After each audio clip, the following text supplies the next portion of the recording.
On Sunday, October 13th, we have national elections for the Polish Parliament. The country will go to the polls to see who gets to sit in the 460 seats in the Sejm and the 100 seats in the Senate. These elections take place every 4 years. The last elections, of course, in 2015, saw about right at 50% of eligible voters turn out, which seems to me a pretty good result. I don't know, compared to American rates, sounds pretty good, but we'll see how it goes this year. So after those 2015 elections, of course, Law and Justice technically is part of a coalition, but did they get an outright majority, Dr. Mike? I don't remember if it was an outright majority last time or not. Yeah, well, basically together with their friends. Okay, together with their friends. You didn't even get out a first sentence before you leaned. I do need some help from Doc. We're going to get a lot of help from Dr. Mike today. But after those 2015 elections, yes, Law and Justice, by far the biggest component of their coalition, of course, got a governing majority. The main opposition, that's the Civic Platform, or the Platform Obywatelska, they were the leaders of the minority. The Law and Justice Party only had about a 25 or 26 seat vote majority, so not a huge majority, but definitely enough if they keep all of their members in line. Anyway, we're up for another vote, as I said, in just a week or so.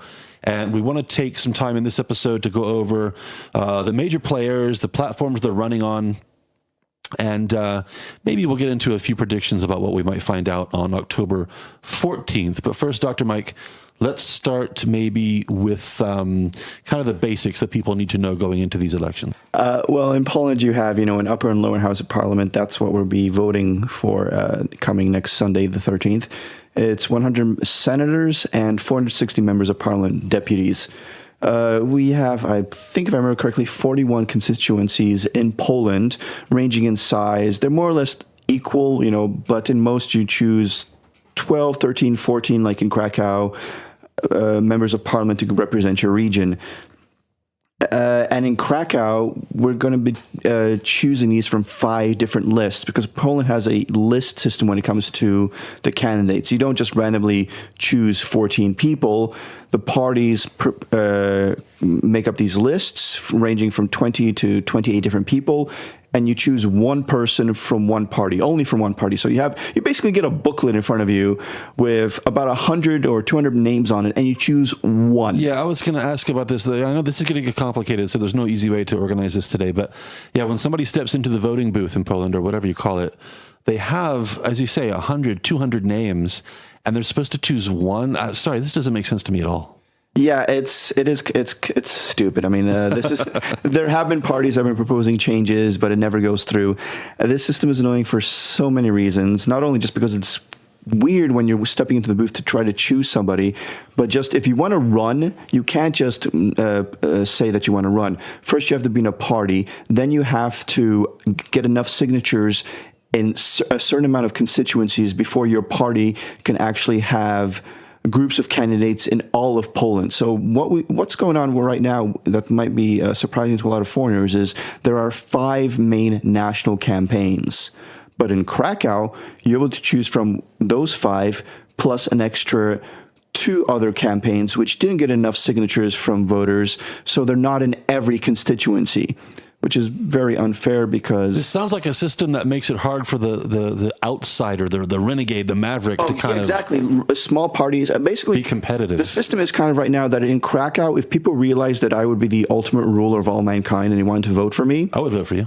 And 90% of people in Krakow voted for me, but I belong to a party that didn't get 5% of the votes in the rest of Poland, then I wouldn't be voted into parliament. Even if 300,000 people in Krakow voted for me and the other 25,000 voters voted for somebody else, that person who got 25,000 votes, they'll get in, I wouldn't. Yeah, this sounds like a system that kind of preserves the establishment. I mean, you could call most political systems have strange quirks, though. I mean, we could go to all of our home nations and find a few, couldn't we, John? Like the Electoral College, some people find quirky, even though it makes perfect sense to me.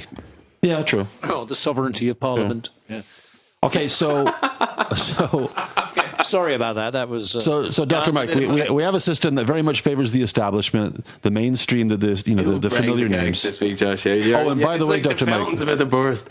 By the way, Dr. Mike, this list system that you mentioned, this is kind of reflected in the posters that we see everywhere. Every poster has a number, like whatever number on the list. That's what they're talking about, right? In other words, this is where to find me.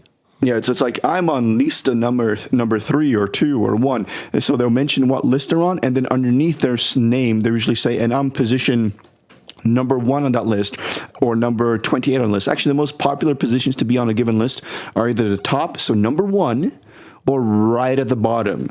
Because usually, just when you look at a list, those are the most recognizable points. And, it's easiest to remember. If you're number 17 on a list of 28, then you have to remember the number. And these positions, I guess, are drawn randomly somehow before the elections? The list numbers are drawn randomly. So there's actually a electoral kind of meeting, and every party that's won the right to campaign in every constituency, it shows up here. It's basically like the lotto. They pulled numbers out of a hat or something like that. And okay, Peace got number 2 this year. Number 1 was PSL. Number 3 was another party. And basically that's the number of the list for every constituency. And then after the parties that are nationwide get their numbers, then they start giving out the numbers to the parties that only got enough signatures to be in a few constituencies. Sounds like a really weird way to win or lose an election, where you are on a list. That's really weird. I mean, I don't know who wins or loses, but voters lose every time. All right, let's kind of stay with the big picture here for a second. Dave, the conventional wisdom is that Law and Justice is kind of a shoo-in in terms of keeping the majority, maybe outright, maybe through a coalition. Do you think it's going to be that easy, or we might be in for some surprises? Well, despite the quirks of the system, you never know in elections, do you? I mean, really, probably they're going to win. Yeah, that looks inevitable. But a couple of weeks ago, we were talking about the crazy talk about the minimum wage rise, but I noticed they've been clear to try and clarify that that's a long-term goal now. They're not going to pull the trigger on that overnight or something. It's something that they want to get there in stages, which softens that slightly.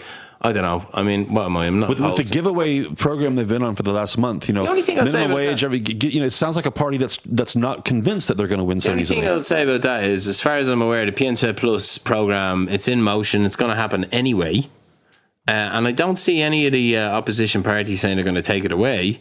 So I'm not sure why it would necessarily affect people. Well, look, as to interrupt, I mean, it seems to me as a very, very, broad and general overview that the major metropolitan areas like, Warsaw, Krakow, Poznan, Wrocław, Łódź, whatever, seem to lean more left of centre in terms of, your kind of civic platform and those types of parties.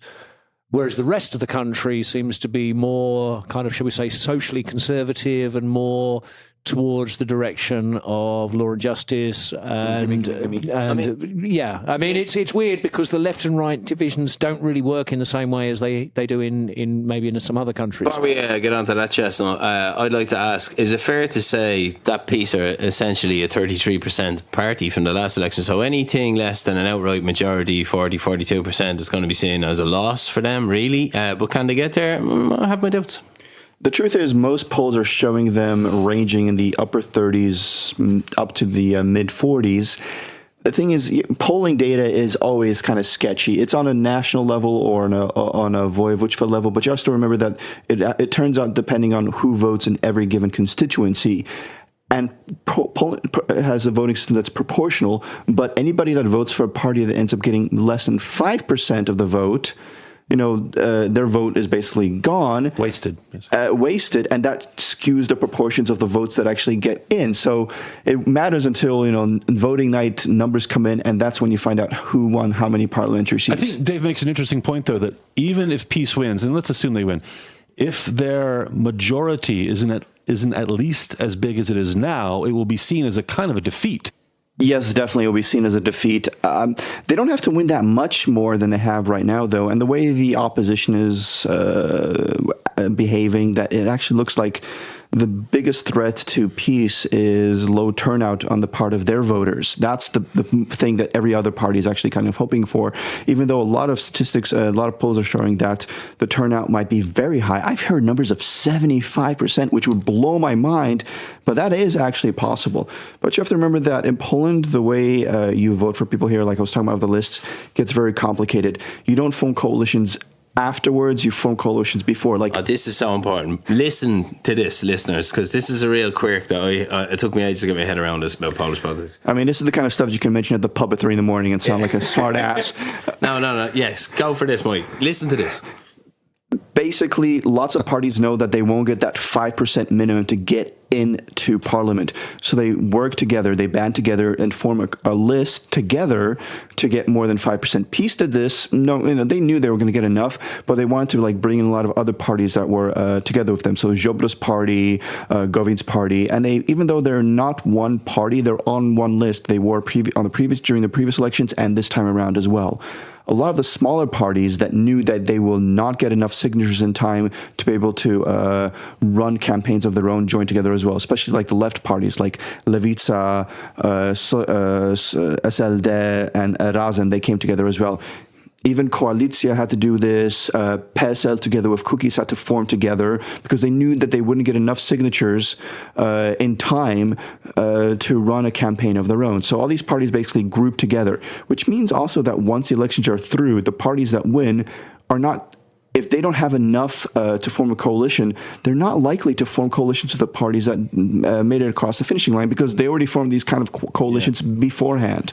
So it kind of flips it on its head a little bit, whereas in Ireland, the election would happen and then possible coalitions will be discussed. I think it's an important little wrinkle in Polish political culture. And I also just want to linger on the 75% projected turnout as well, because we've given good description and possibly criticism of the quirks of the list system. And I agree with you that it's a joke, they should change it. But there's also a vibrancy to the Polish democracy that should be celebrated by a 75% turnout. I mean, as argumentative as these elections are getting, I mean, people are engaged in politics, and that has to be at some level a good thing. I'm going to bet the other way when it comes to the turnout. I'm going to bet for maybe the same as last time or lower. And the reason for that is that I think a lot of people have the feeling that these elections are not as competitive maybe as last time. In other words, the enthusiasm is kind of damped down when you don't think your vote is going to make a difference. And I'm going to go the other way. I think the opposition are fired up. They just they lack a real cohesive leadership, really. So I mean, that's why we assume PiS are gonna win, because there's so little on the left kind of sticking up. I think the turnout might be messy because a lot of people see the two main big parties, so PiS and all their friends and Platforma all their friends as being the same group, and they'd rather vote for the smaller parties. But then they see that all the smaller parties, they're not going to get over 5%, or they're going to be low turnout. Why bother? Yeah. So I'm really afraid that a lot of people that actually have other voices, other thoughts, are going to take part in it, or they will vote in a bunch of smaller parties that will get less than 5%, and then 15% of the vote won't matter. Okay, so earlier you mentioned that there are basically 5 parties or 5 entities that we should know about. Take us through one by one and give us like the bullet pointy executive summary version of what we need to know about them going into the elections. So we got 5 basic national lists. Number 1 is PSL together with Cookies and the European Democrats. Number 2 is everybody's favorite PiS and their buddies. Number 3, we have the left-leaning parties. So we have SLD together with Razem and somebody else that I can never quite remember. Biedron's party. Wiosna, there we go. Then you have number 4, which is Konfederacja. These are like these libertarians like Wolność, Korwin. And then number 5 finally is Koalicja Obywatelska, which is mainly Platforma, Nowoczesna, and the Greens and a few other people. All right, guys, let's go back to number 1, who was at PSL. Let's go party by party here and pick 1 or 2 things from their platforms that are kind of interesting or something we could talk about. Yeah, Mikey sent me a fascinating list. He's dug through all of their manifestos. He's been online. He's been reading. He's been gathering information, as you've all been able to probably tell. He's easily the smartest member of the KrakCast. But he sent me an utterly chaotic list of policies here that I'm reading from his rough notes. So, Mikey, if I misinterpret your notes, you correct me, please. Here, that's what I'm here for. Going to pick out a few interesting ones. PSL Cookies Alliance have a few interesting policies. Let's start with the voluntary Zeus idea. This is a real. Basically, what they're saying, like Zeus is what everybody pays in Social Security, in social insurance, and they're basically suggesting that instead of this being mandatory at a certain rate, it should be your choice how much you pay in. Of course, the question is then how much you get back from the system. Your choice how much you pay in? Yes, they don't. How about zero? That's a choice as well. Then don't expect anything back. That's the idea. Would it be fair to say that there's almost a combination of I'm looking at some of these like binding referendums. That's a big thing for cookies. They always, because they talk about always bringing democracy to the people, and they want the possibility for people to actually, if enough people sign a petition, that there'll be a referendum, and when this referendum actually happens, it's binding. I see a weird mix of influence here. Everything from American libertarianism to Swedish canton direct democracy here. This is a party with ideas. Swiss, yeah. Swiss, excuse me. What did I say? Swedish. Hey, the Swedes are all right, generally. Same thing. That was an error. Excuse me. Michael? And that exactly. Well, cookies is basically kind of like caused PSL to go in a weird direction. PSL was always like this conservative, traditional farmers' party, while cookies brought in these kind of libertarian, like direct democracy concepts. It's an interesting mix. They've had a little bit of history together in this sense, and we'll see what happens. Basically, they're looking for free healthcare, which doesn't really, they got all these policies here: shorter working hours for parents with kids under 10, $1,000 for kids, 500 for disabled levels, assistance for disabled people, assistance for assistance. Well, basically, if you're looking Yeah, after a disabled person, and because of that, you can't go to work. No, I get what it's about. Dr. Mike, are they kind of strange bedfellows, the Farmers' Party and cookies? Yes, they are, but basically they didn't have much of a choice. Both of them knew that they probably wouldn't Like the last two people at a dance without a partner. Like they have to. It's a marriage of convenience, that's for sure. But the weird thing is, there's actually a little bit of potential here when you step back and look at it. We'll see what happens. It's sorry to me, but at first glance, this looks a little bit similar to the kind of Scandinavian social democracy model, which is that you more or less have a free market capitalist state, but you have a very, very substantial welfare network. Managed capitalism, kind School of. lunches, English from the start, tablets for children, no VAT for traditional healthy food, Polish food, So there's stuff there that kind of definitely benefits those people on a lower income, but at the same time, but people who are this windmills. bird choppers. Their idea for, say, sustainable energy and things like that is not to tax coal or anything like that extra, but to lower the tax on what is generally considered quote-unquote green energy. Right, so moving on to next on the list, second on the list, that brings us to the Law and Justice Party. Peace. Exactly, and they're thought about as the conservative party, though they're conservative more in, say, principles of values, less in the sense of economic and social programs. What they've been talking about mainly is, increasing minimum wage, saying that will increase wages for everybody. They've also been talking about issues concerning, family values, bringing in programs to increase, birth rates. Like their 500 Plus was one of their favorite programs. Tell us about their healthcare plans. They're pretty dramatic. They're dramatic, but what they're talking about basically is increasing the amount of money from the GDP that goes into It's all healthcare. about spending, essentially, right? Yeah, they want to increase spending, even though spending has increased already about 30%. And at the same time, they want to limit bureaucracies in a hospital. Good luck with that. It's like, what exactly do you mean by limited bureaucracies? Doctors have to keep patient histories. Yeah, exactly. If it's, in a computer system, it just makes it easier to be... Okay, here's some interesting... Do you have any involvement in hospital bureaucracy, Mike? A little bit, yeah. I've seen it happen. I suppose people might be surprised Peace want to increase equality in the workplace, Mike. Yeah, but unfortunately, those are one of those terms that they just throw out there because they're expected to say it because, well, first of all, in Poland, equality in the workplace is not that much of an issue when it comes to the wage gap. It doesn't exist to the same extent as it does in the rest of Europe, if it exists at all. When it comes to employment, women are more likely to be employed here than in a lot of other countries. Even the glass ceiling really doesn't exist. Yes, there are less female CEOs than male CEOs, but... in middle management in businesses, women are all over the place here. So it's one of those easy goals for them to reach. They can say, "Oh, look at all these women that are here." Yeah, they've been here all the time. They also want to support reforestation, windmills, electric cars, etc., etc. It's weird. Apart from those 3 or 4 that I've read out, it's weird watching the rest of these and seeing just the history of the KrakCast. Basically, all these policies. We know Peace, John. Let's move on. Yeah, we do, and also it's funny when you talk about the platforms from the parties, it's full of things that make most of us ask, "Well, we don't have this already, or why not?" Well, it's like this is a new idea or something. But suddenly, in an election season and promise season, everything's on the table. Who's third on the list? Third is SLD, which has under their banner the other leftist parties, so Biedronj Wiosna and Razem as well together. And free daycare. Don't we already kind They of have all the pretty- parties want free daycare. Yeah, I mean, it's already pretty well subsidized by the government. yeah, and they want more maternity leave. They also talk about changing laws when it comes to abortion. 50,000 more doctors in 6 years. Which I don't quite understand because medical school takes 6 years. You have to- So they We got 50,000 people right now. No, I'll tell you where that is. The vast numbers of Polish doctors that are, of course, currently working in the UK, coming back. 100% sick pay. Currently in Poland, you get 80% unless it's an injury to or from your way from work. Is that correct? exactly, and they want to increase. They don't want any. There shouldn't be any fine for getting sick. So they say 100% pay for when you're sick, which is something that a lot of countries don't have at all. They do have some interesting policies, in fairness, at least interesting for the purposes of this piece and not for actual implementation. Here's an interesting one. End reprivatization. Yes, because Is that just a shot at the government? this actually has to do with the fact, the government, they say, is doing a bad job when it comes to reprivatization, but it has to do with the fact that there's a housing shortage, and a lot has to do with that, with people that are living in their homes and the building is reprivatized, so that's the way it's presented in the media, and they're being evicted or thrown out. They're saying, no, stop that. These people can live here. There's a lot of crony capitalism going along here. Who knows if these people really own the party?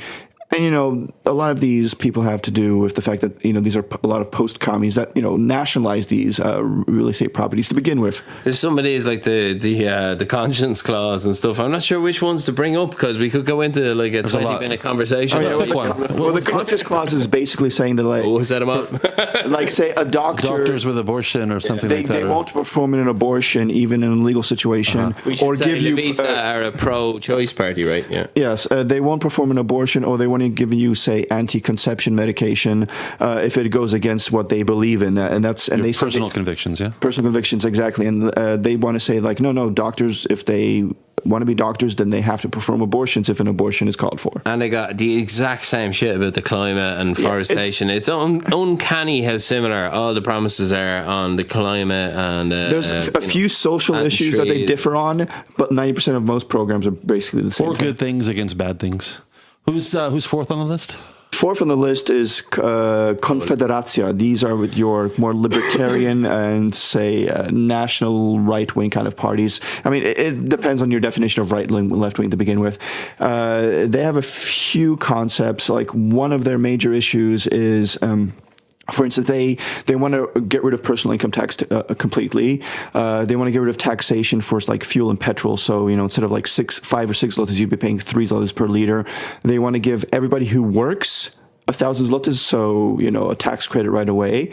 These are the really libertarian guys, actually. Listen to this. School vouchers, national defence, assertive foreign policies, end mass immigration, pragmatic migration policies, more green zones, clean air, and nuclear energy, support local agriculture, trees like petrol, like Mike ended, and reduction of bureaucracy into quarter. My God, I think I'm voting for them. This sounds like the kind of academic Libertarian, yes. academic utopia, libertarian ideas that you could make the logical case all day long, but they just don't get traction with the voters. Exactly. And Look this good is- on paper. Is this Corvin Mikke's area? Yes, Okay. this is. Oh, is it? Oh, right. Okay, so I take it back. Yeah. But that's what I mean. Come on, you don't like the little bow tie? That's really my main objection. I think we can actually. skip over them. They have the zero chance of having any real I agree. effect on Beauty of the government. libertarian isolationist position. It doesn't have to You're be. absolutely right, Dave. Really. As a proud libertarian, I exist in a isolated bubble. Yes, you do. And last on the list, Mike? Last on the national list. Nationalist, sorry. Number 5, which is Koalicja Obywatelska. So this is mainly Platforma, Nowoczesna, the Greens. Primary opposition, basically. Yeah, and The guys that were in charge a few years ago. they want to go back in charge because they basically... Until they weren't. They say they want to fix everything that the current government broke. That's one of their actually main program points. Can we just simplify and call it the Donald Tusk side of things? Pretty much, yeah. And they want all the good things that peace wants as well. So, like better daycare. Some Dave care would be useful on this show, I think. Wages. They've also mentioned talk about increasing minimum wages. Something I mentioned with Lewica. They want to increase minimum wage to eventually 60% of the national average. Platforma Koalicja Obywatelska is a little more step backish. They're saying only 50% of the national average should be minimum wage. Still kind of a crazy idea if you ask me. And they also talk about green energy, increasing the production of energy from renewables, et cetera, anti-smog. strong. Mike, I might be They putting- also talk about bringing Poland back in the fold when it comes to EU and improving relations with France and Germany. Very pro Brussels, for Here's sure. a funny one. Taxes won't be wasted. Oh yeah, because up to now taxes have been wasted, and when we were in charge for 8 years, taxes were wasted. But this time around, we're not going to waste taxes. Stop Actually, violence. I'm Stop violence and hate speech. People shouldn't die weather. of cancer. Yeah. I'd like to kind of interject briefly here, actually, as someone who is on record as being on principle kind of opposed to a minimum wage. I would nevertheless say that if a minimum wage is set at no higher than 60% of the median wage, it is generally understood that this has almost zero impact in terms of the availability of jobs. The problem comes when you set the minimum wage to much closer to the median wage, and this is nothing to do with kind of arguments about whether it's a living wage or not, which is kind of a separate issue, really. I have lots of objections in principle to a minimum wage, but it is broadly understood that a minimum wage set at 60% of the median wage, which is an average, it's not the mean average, I'm sure you all understand. Math class. Yep. Is not particularly harmful. So on this particular prong of their manifesto, I don't have any major disagreement. They have Josh's permission to proceed. Wait, but basically they're trying to copy the system you have in France right now, which is set at 60%, which you have some of the highest unemployment, especially at people, young people and unskilled workers. They also support internet voting. Does anyone worry about internet voting? Not in the sense that it obviously could work easily, but in the kind of, I hate the word current climate, but if you switch systems, a reliable count system that's been measured and monitored in the exact way, a recount system that's been trusted for generations, is there an element if we tried to switch now to full internet voting, like everyone would just have a field day? No more hanging chads. Conspiracy theories would be.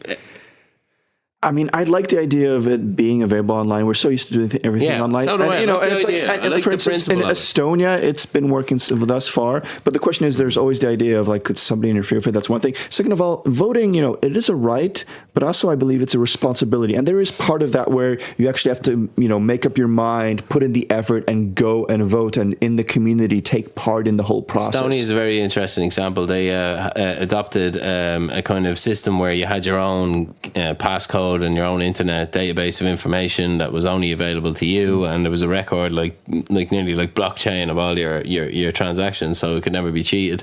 And they were revolutionary, with all this stuff. But Estonia was the subject of a massive hack by Russia. They made themselves vulnerable in a way to Russian cyber attacks by having a system that was so based online. That's kind of my fears. Flat taxes as well. Any kind of story how that could play, like if there was any kind of interference in internet vote, I think that's why politicians have such wariness about it. I'm against it, not only for the fraud possibility and just it gives the losing side an automatic excuse to take the whole country through some kind of trauma like we see It's in like, America. But I'm also against it. On it, I think Dr. Mike mentioned something about this. I'm against it. I just don't like the idea that in this phone obsessed culture that we could take a selfie, update our Instagram page, and vote in the same 30 seconds. That bothers me. I want people, if you can't be bothered to take an hour or so to stand in line and cast your vote, then how engaged are you really in the political process? I know it's against KrakCast policy, but I want to run over and give you a hug right now, because that's exactly what I wanted to say, John. I agree with you 1,000,000%. I hate when people go over 100%, but in this case I am. Thank you very much. Just try not to knock the microphone. Did that bring us to the end of the list? Yeah. Pretty much, yeah. I think at the end here, we're not going to. I want to talk about who's actually running in Poland and in Krakow. But you know what? Let's talk about exactly polls and our predictions. Give us the overall predictions. Yeah. Yeah. Anybody here, want to give any ideas on who's going to win and if peace is going to have to form a coalition or not? Any? I'm gonna go for a peace win for sure. I'm gonna go with an outright majority. Do you think any of the small parties are going to get in? Do you think Konfederacja or PSL are going to get in, or they're not going to get in? I'm just going to wait for you to start talking because I really don't know what to say. I guess, the thing is, these are the sort of things where, they're kind of minority preferences. And, given the way the system is slanted, even if in the country as a whole, you might get, even up to six-figure numbers of people in support of those parties or those policies, it's not going to actually translate into anything that kind of like transpires in Parliament. I think. Sorry, Dr. Mike. How long has peace been in power now? It's 4 years now. And before that they didn't. Oh, sorry. I'm thinking the previous. From 05 to 07. 4 years. So I think. When it's like 6 years, 8 years, the voter fatigue settles in on one side, the enthusiasm is increased on the other side, the sleaze factor works against them. So I think they're still in a position to expand their majority in Parliament. I think they will. But looking forward 8 years from now, I see the pendulum swinging the other way. It's the same everywhere around the world. Nobody stays in power for more than 6 or 8 years, really. I mean, these factors start to accumulate. Like I said, voter fatigue, enthusiasm on the other side. Or North Korea. Well, yeah, but no. But it's an important point, and I tend to agree, John, that in healthy parliamentary democracies, there is a swing from the conservative right to the more socially democratic left, and that's the healthy tension of politics. Like you say, it's your reputation in government that builds up against you. All of a sudden, exactly. You can't blame anybody. A scandal here, a failure there, etc., etc. They add up, and people start going, "Why did I vote for you again?" And I think the Polish left has no one to blame but themselves. I think they positioned themselves a little too far left on some issues, and they haven't really offered anything beyond we hate Kaczynski, we hate peace, so vote for us. And that's pretty much their message, and that's just not a winning message, I think. And I'm going to predict that peace will win. I'm on the fence on whether or not they'll increase the majority. I think it depends on Pick a side. I think they will increase it. I think Koalicja will actually do a lot worse than they are right now. I think they're going to lose a few seats. I think Lewica are going to win less than expected because some polls are putting them at 15%. I'll be surprised if they get in over 10 or 12%.